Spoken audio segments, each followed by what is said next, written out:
Hello friends, हम कर रहे थे difference internal trade and international trade, जो कि बिजनेस स्टडी +1 कॉमर्स का है। हमने इसके 5 पॉइंट्स कर लिए थे और 6th कर रहे हैं अब। Political system and risk.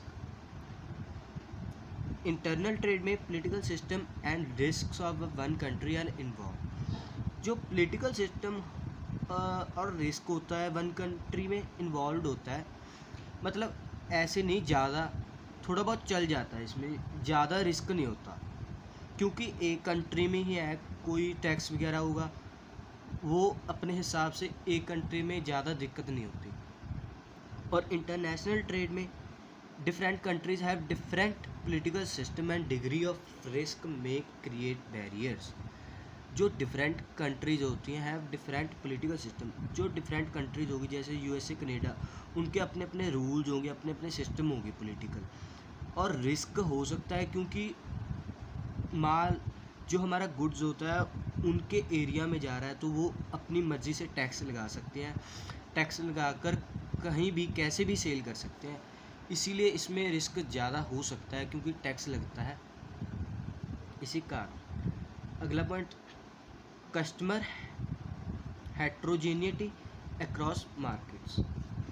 इसमें क्या होता है कि मतलब जो कस्टमर है वो हेट्रोजीनियस है और होमोजीनियस होता है मतलब सेम नेचर, हेट्रोजीनियस मतलब अलग अलग। इंटरनल ट्रेड में क्या होता है, domestic markets are generally homogeneous in nature. Domestic market मतलब हमारे जो इंडिया में ट्रेड हो रहा है, इंटरनल ट्रेड है, उसमें क्या होता है होमोजीनियस नेचर के होते हैं क्योंकि एक ही पॉलिटिकल सिस्टम है, एक तरह के रूल्स है एक्सपोर्ट इंपोर्ट के हमारे जैसे स्टेट के।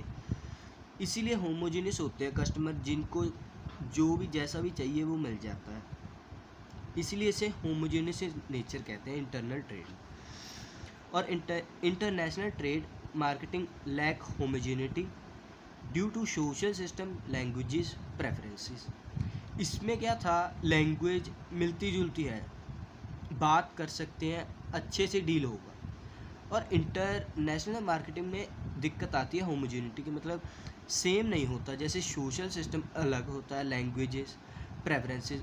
जैसे हमारे यहाँ कुछ चाहिए वो मिल जाएगा, पर अलग कंट्री में, दूसरी कंट्री में हमारी कंट्री जैसा गुड्स नहीं हो सकता, हमारी कंट्री जैसा गुड्स उनकी कंट्री में नहीं हो सकता।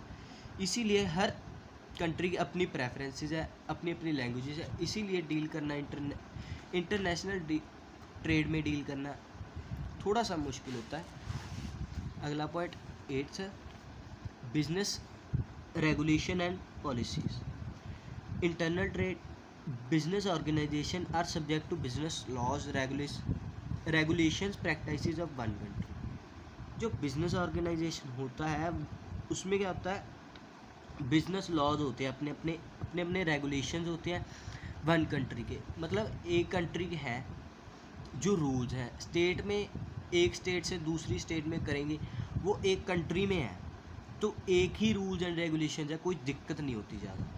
और इंटरनेशनल ट्रेड है, जो international trade is subject to rules इसमें भी होते हैं, रेगुलेशंस भी होते हैं। इसमें क्या होता है, मल्टीपल कंट्रीज होने की वजह से जो रूल्स एंड रेगुलेशंस को ध्यान से फॉलो करना पड़ता है।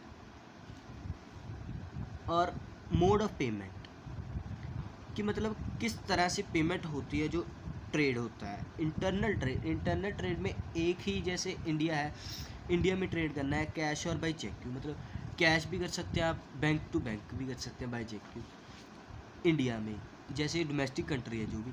और इंटरनेशनल ट्रेड में क्या होता है, उनकी अलग करेंसी है, हमारी अलग करेंसी है, इसीलिए फाइनेंशियल डॉक्यूमेंट्स और थ्रू बैंक्स कि मतलब कैश नहीं कर सकते क्योंकि उनकी करेंसी अलग है, हमारी करेंसी अलग है, इसीलिए फाइनेंशियल डॉक्यूमेंट होते हैं जब बैंक के द्वारा किए जाते हैं।